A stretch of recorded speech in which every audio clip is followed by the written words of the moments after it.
YouTube, this is Evan Sackett. This video is geared toward Mr. Meebles. Mr. Meeble, I'm sorry that I didn't get around to reading the message that you left on my user page, but I just read it the other day, and the message was you asking me to watch one of your videos and give you my feedback, because amazingly you were interested in my opinion.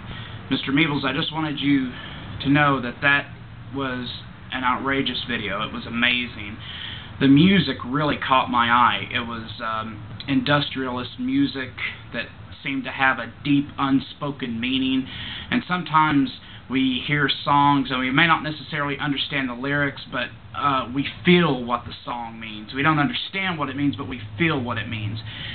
And in that instrumental track, I got a certain feeling that each man could take it for himself what it meant to him, but to me it meant a sense of realization, coming to terms with your life, looking back on all of the negativity that has occurred in your life and coming to a climax, to a point of realization where you realize that your life does not have to take the path that you don't want it to take. And you come to a point where you realize that you don't have to go on in a spirit of negativity. You can end this negation and move on with a brighter future. That you don't have to endure what you suffered in the past over and over again. All you have to do is just put the bag of bricks down and leave it where it belongs. That's what the song meant to me. I know that a lot of people will probably listen to this instrumental track and think that I'm insane. How the fuck could he have possibly gotten that meaning out of the song?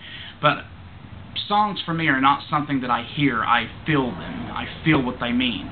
And even though this song had no lyrics, I felt the meaning to me was a sense of realization where it made me examine myself in my life right now and forget about anything that has occurred that was negative or anything that I didn't want to happen or shouldn't have happened, to leave it all behind and to only take the good aspects of the past and move forward with that.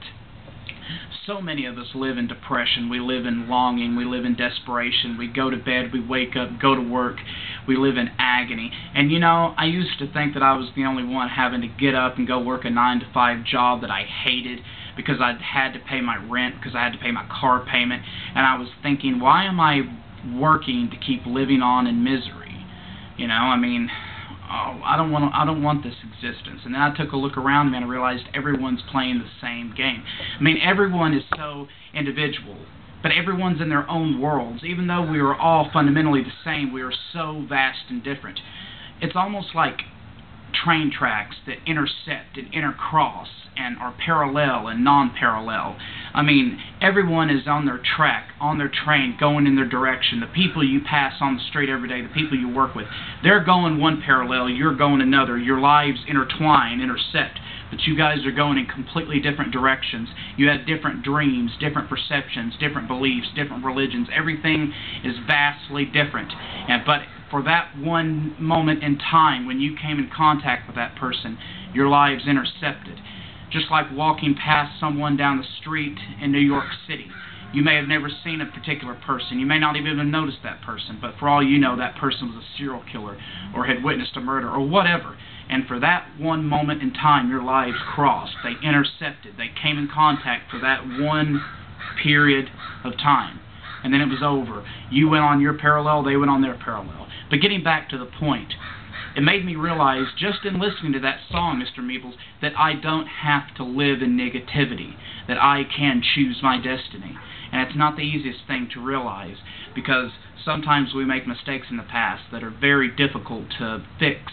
Sometimes we progress in agony and we don't know how to reverse the situation and go back the way we came. But there is no point of no return. It's never too late to turn around and change your life for the better. So, that's what the song meant to me. The video was amazing, amazing imagery. The imagery was basically left to compromise. Anyone could basically get what they wanted out of the imagery and mix it with the music, the instrumental track that was playing, and get whatever image in their head they wanted to. To me, it was an image of hope, of realization, of coming to terms, of moving on, giving up the past, of seeking the future, of realizing there is something out there for me and you and everyone else on the face of this earth. We don't have to be alone. There's so much out there for us to discover, so much out there for us to endure, so much for us to seek, so much for us to love, so much for us to hate, so much for us to be aware of. We don't live sterile lives. We're not perfect. I'm not interested in sterile people. I want people with vices. I want people with faults. I want people with bad habits. I want people who have sinned in their lives, because we all have. Some of us are just better than hiding it. Some of us are just better at hiding it than others. So, Mr. Meebles, I enjoyed the video. I look forward to seeing some new ones. I'd love to keep in contact with you, and thanks a lot for introducing me to this wonderful video that literally changed my life, and I think can change many others.